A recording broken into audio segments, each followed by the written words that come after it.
आज जब आराधना हो रही थी तो बहुत सारे लोग आज ऐसे बैठे थे जैसे कितना बोझ हो आपके ऊपर। हालेलुया। कितनों को आज लग रहा है कि परमेश्वर वो बोझ हमारे सर से जा नहीं रहा। परमेश्वर हम प्रार्थनाएं करते हैं लेकिन परमेश्वर उस प्रार्थना का उत्तर नहीं मिल रहा। परमेश्वर वो समस्या हमारे ऊपर से जा नहीं रही। कितनों को ऐसा फील हो रहा है?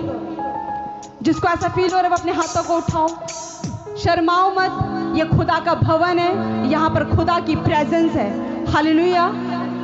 यहोवा की आत्मा ने कहा कि जा और इनके लिए बोल, और इनसे बोल कि आज जब ये हाथ उठाएंगे और जब ये आज प्रार्थना को ग्रहण करेंगे, परमेश्वर उस दीवार को गिराएगा आपके लिए यीशु के नाम में। हालेलुया। अपने बोझ को यहोवा के हाथ में दे दो।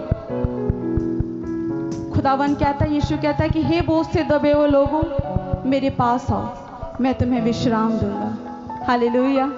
अपनी चिंताओं को यहोवा के हाथ में छोड़ दो।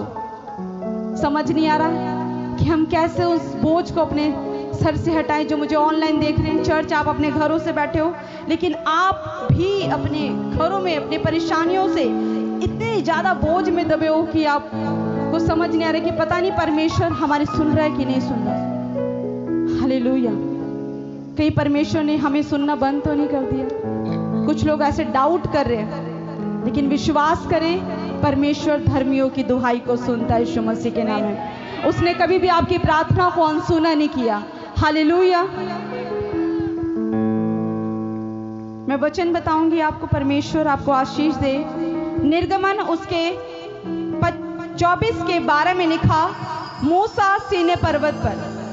तब यहोवा ने मूसा से कहा, पहाड़ पर मेरे पास चढ़ आ और वहीं रह, और मैं तुझे पत्थर की पटियाएं और अपनी लिखी हुई व्यवस्था और आज्ञा दूंगा कि तू उनको सिखाए।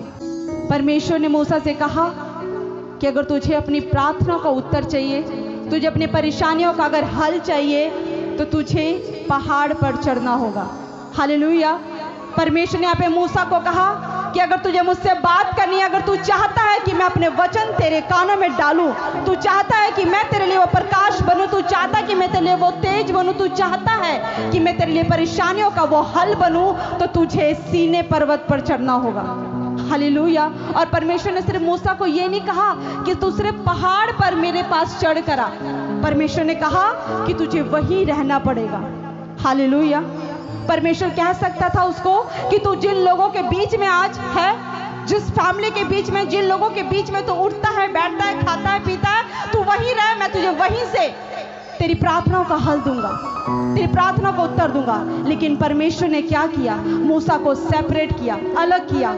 परमेश्वर ने कहा कि अगर तुझे मेरे जलाल को देखना, अपने जीवन में मेरे चमत्कार को देखना है, तो तुझे सीने पर्वत पर चढ़ना पड़ेगा, तुझे दुनियावी लोगों से अलग होना पड़ेगा, तब तू मुझसे बात कर सकेगा। तब मैं अपना वचन तेरे कानों में डालूंगा, अपने लिखे हुए वचन को तेरे पास भेजूंगा, जो वो वचन तू लोगों को सुनाएगा, लोगों के जीवन में एक मार्ग खुलेगा यीशु मसीह के नाम में। हालेलुया। हालेलुया।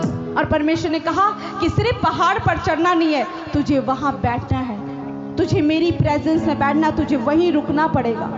हालेलुया। परमेश्वर ने मूसा को साफ शब्दों में कहा कि तू वहीं रह, और मैं तुझे पत्थर की पटियाएं और अपनी लिखी हुई व्यवस्था और आज्ञा दूंगा। परमेश्वर ने ये नहीं कहा कि मैं किसी और की व्यवस्था, परमेश्वर ये नहीं कहा कि मैं किसी और का वचन, परमेश्वर ने कहा मैं अपनी लिखी हुई व्यवस्था और अपनी आज्ञा तुम्हें दूंगा यीशु मसीह के नाम में। आज कलीसियाओं के लिए पहाड़ क्या है? प्रार्थना करना।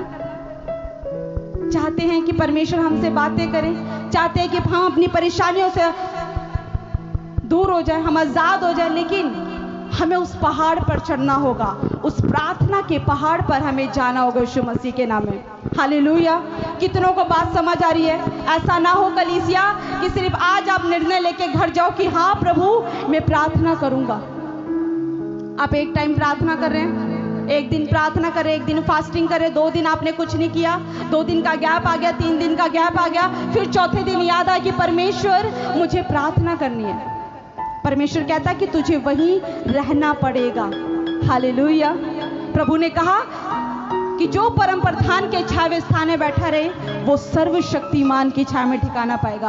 तो हमें खुदा की प्रेजेंस में बनना है। उसका हाथ हमारे ऊपर जब तक नहीं होगा, जब तक हम उसके हाथ के नीचे बनी नहीं रहेंगे, तब तक परमेश्वर अपनी प्रेजेंस को हमारे पर उंडेलेगा नहीं। और जब तक उसकी प्रेजेंस नहीं आएगी वो परेशानियां नहीं जाएगी।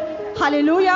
लेकिन जब हम उस प्रार्थना के पहाड़ पर बने रहते हैं, वहीं पर मूसा की तरह जब हम रहते हैं, तो यहोवा का बल हमारे ऊपर उतरता है, उसका अभिषेक हमारे पर उतरता है। और जब हमारे पर अभिषेक होता है तो उस अभिषेक की वजह से वो सारी बीमारियां, परेशानियां धुआं बन के उड़ जाती है यीशु मसीह के नाम में। Hallelujah, hallelujah, hallelujah. समझ आ रहा आपको चर्च कि परमेश्वर आपसे क्या कहना चाहता है? अगर आप चाहते हो कि वो बोझ आपके दिलों से, आपके दिमाग से, आपके परिवारों से, आपके घर से, आपके जीवन से, आपके कामों से, आपके बच्चों की पढ़ाई से, उनके करियर से अगर हटाया जाए, तो आपको प्रार्थनाओं के में आना पड़ेगा। हालेलुया। आपको परमेश्वर की प्रेजेंस में आना पड़ेगा, उस अभिषेक को लेना पड़ेगा, क्योंकि अभिषेक ही है वो चीज जो आपके द्वारा उस जुए को तोड़ेगी आपके ऊपर से। हालेलुया। अभिषेक हर एक जुए को तोड़ती है यीशु मसीह के नाम से।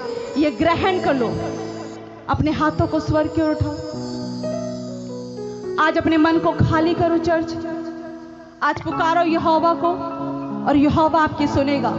जो तकलीफ है, जो परेशानी है, आपको लग रहा है कि कर्जे बहुत है, जा नहीं रहे, बीमारियां हैं, डॉक्टरों ने जवाब दे दिया, बच्चे कहना नहीं मानते, घर में नशों की प्रॉब्लम है, आज परमेश्वर के सम्मुख रखो। आज यहोवा आपको सुनेगा।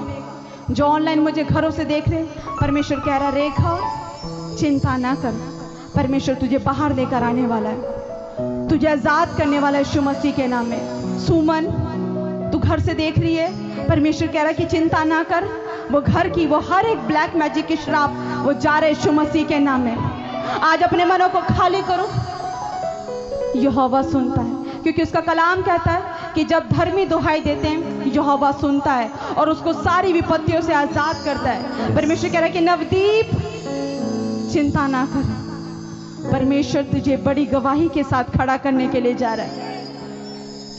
हालेलुया।